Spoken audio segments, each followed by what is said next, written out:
Bonjour à tous. Le Coran révélé à une époque où les gens savaient très peu de choses sur l'astronomie, la physique ou la biologie, contient des faits essentiels sur des sujets variés, comme la création de l'univers, les mers, la création de l'être humain et les équilibres délicats qui rendent possible la vie sur Terre. Maintenant, examinons quelques-unes des vérités scientifiques révélées dans le Coran.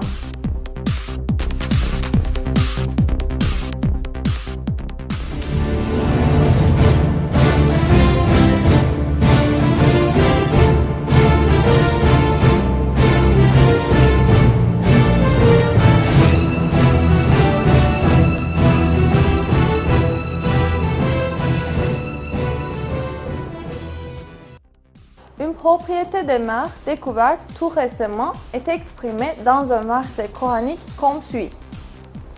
Il a donné libre cours aux deux mers pour se rencontrer. Il y a entre elles une barrière qu'elles ne dépassent pas. En raison d'une force physique appelée la tension superficielle, les eaux des mers voisines ne se mélangent pas. Dû à la différence de densité des mers, la tension superficielle empêche les mers de se mélanger les unes aux autres, exactement comme si un mur très fin les séparait. Ce qui est remarquable, c'est qu'à une époque où les gens ne connaissaient rien à la physique, à la tension superficielle ou l'océanographie, ceci était révélé dans le Coran.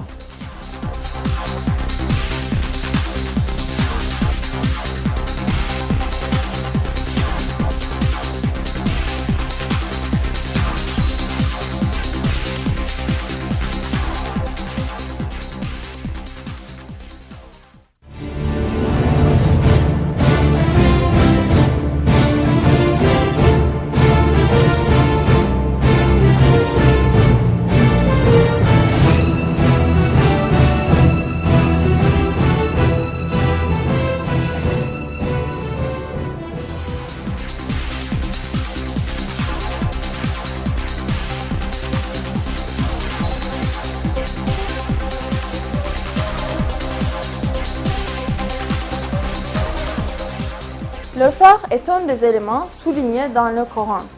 Dans la sourate Al-Hadid, c'est-à-dire le phare, nous apprenons « Et nous avons fait descendre le phare dans lequel se trouve une force redoutable et des avantages pour les hommes. » On pourrait comprendre l'emploi du mot « fait descendre » à propos du phare dans un sens métaphorique, c'est-à-dire qu'il a été mis au service des hommes.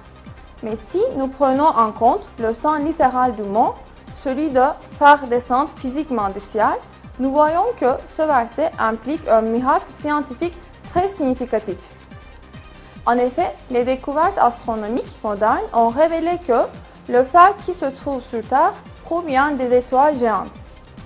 Notre système solaire, lui, n'a pas la structure nécessaire pour produire le phare à lui tout seul. Le phare ne peut être produit que dans des étoiles beaucoup plus grandes que le Soleil, où la température atteint plusieurs centaines de millions de degrés. Quand la quantité de phare dans une étoile dépasse un certain niveau, l'étoile ne peut plus le supporter et finit par exploser en ce qu'on appelle une nova ou une supernova.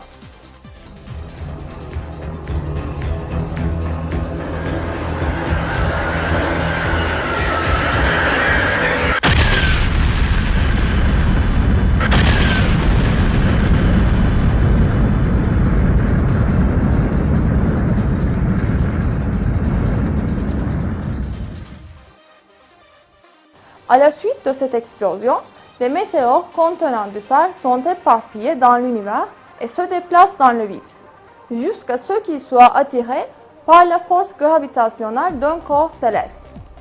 Tout cela montre que le métal ferreux ne s'est pas formé sur la Terre, mais a été transporté dans l'espace par des météores depuis des étoiles en explosion et est ainsi descendu sur la Terre exactement comme l'affirme le verset.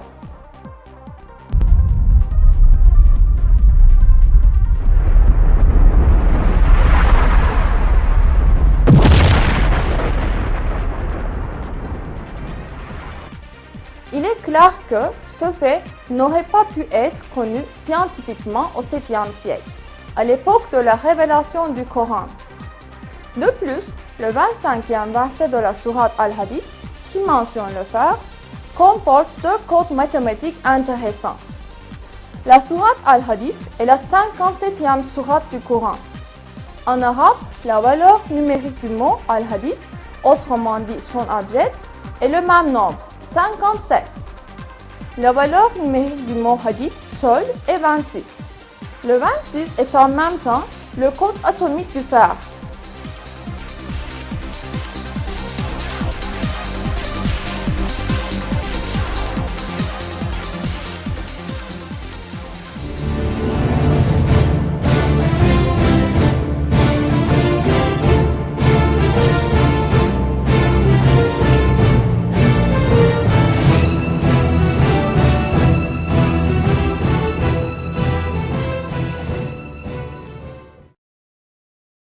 Lorsque le Coran nous dit qu'il est facile pour Allah de ressusciter l'homme après la mort, l'empreinte digitale de l'homme est particulièrement mentionnée.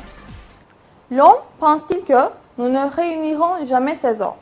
Mais si, nous sommes capables de remettre en ordre l'extrémité de ses doigts. Cette allusion aux empreintes digitales a une importance particulière.